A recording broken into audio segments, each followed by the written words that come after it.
So ayun, no, sari-sari pong masyon ang atin pong iahatid sa inyo. Kasama na po yung pagkuha natin o reaksyon ng ilang mga LPG, big LPG players, no? Hinggil po dito sa implementasyon ng LPG law, no? So titignan natin kung makakausap natin si Congressman Arnel T, si Mr. Dantes ng LPGIA, at the same time ng ma'am, kunan lang kita ng reaksyon. Ano ang impact sa iyo ng LPG law? Ito po si ma'am ng Astron, no? Si Ma'am Grace. Ayan, isa po siyang brand supplier ko. Ano ma'am ang impact sa iyo ng ng LPG law? Ikaw, in terms sa sales? Sa sales, okay naman kasi yung mga nag-illegal dati, bumalik na sa amin. So tumaas ang benta mo? Of course, yes. So maganda, positibo ang impact. Yes, yes. Pero anong observation mo sa mga illegal players? Pa rin? Marami pa. Yung honestly, yung yung mga ITO po nagreklamo sa akin. But of course, I don't see that because sila physically nararamdaman nila yon. Ako naman kasi nag-deliver lang sa inyo. So ang sinasabi nila, may mga refilling plants pa daw na nagre-refill. But that I don't know if it's true or not. So, 100% true. Isa pa yung mga tank talaga. I just want to listen to my customer. Pero I don't get any proof, no? Pero yun ang karamihan na kuya nilireklamo ng customer. Natatalo daw po sila dahil may nag-illegal refill din daw sa other players. Lalo na hindi nakakuha ng DOE.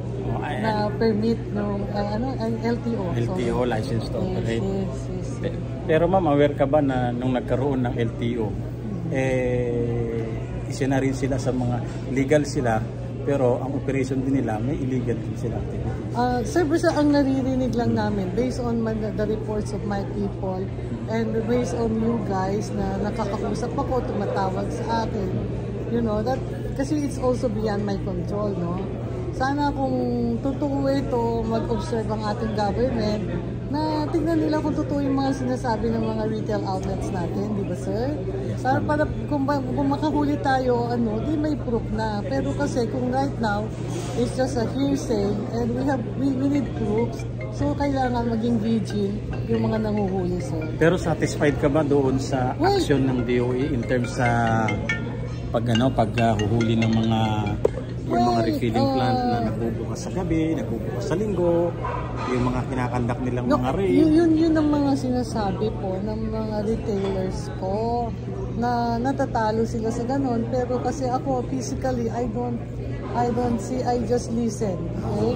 So parang siguro totoo kasi naapektuhan sila. Hindi naman aaray ang isang tao kung hindi totoo. That's why siguro for us, yung mga natatamaan, to voice this out, no?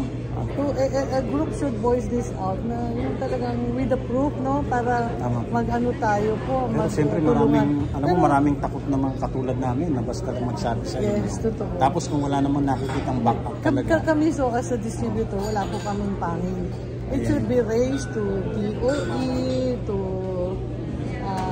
yung mga involved like LPG task force. Yes, yung mga task force po involved because they're the one handling this. Sana yung mga taong involved dito na pinapayagan yung nag-illegal, makonsensya naman po sila kasi we want everybody to be safe. Ang nangyayari, kung may ganyan pa rin, hindi magiging safe yan kuya, diba? Sometimes kulang sa timbang, at saka hindi nami-maintain ang tangke kung ganun gamula. Tama po ba, sir? Tama po. Ikaw kami, legal po kami.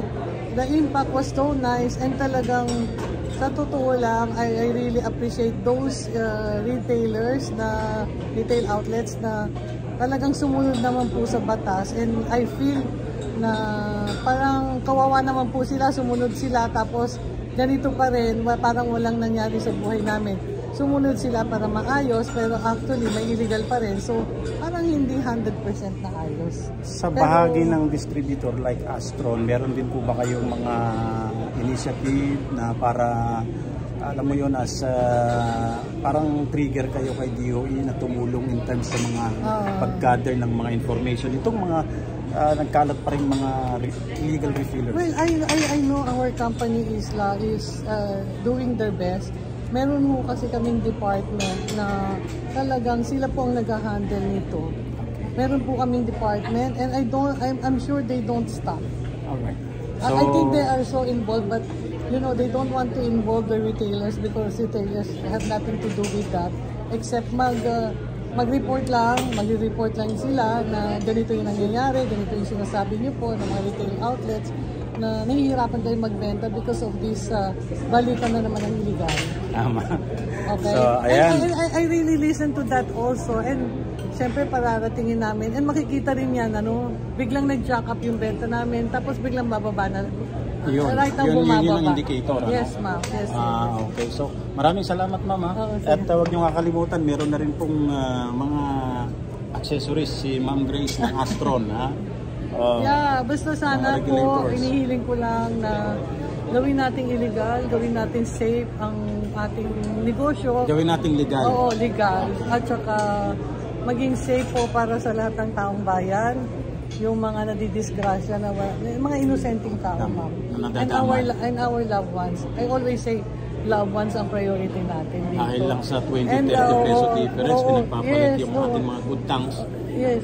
And thank you for those people who listen, and thank you for those people na nirespect na yung batas, kasi nakikita naman natin kung tayo ay magsasamahan at magkakaisa, magiging mabuti po ang ating industriya. Ayan, so maraming salamat po sa oras, mama.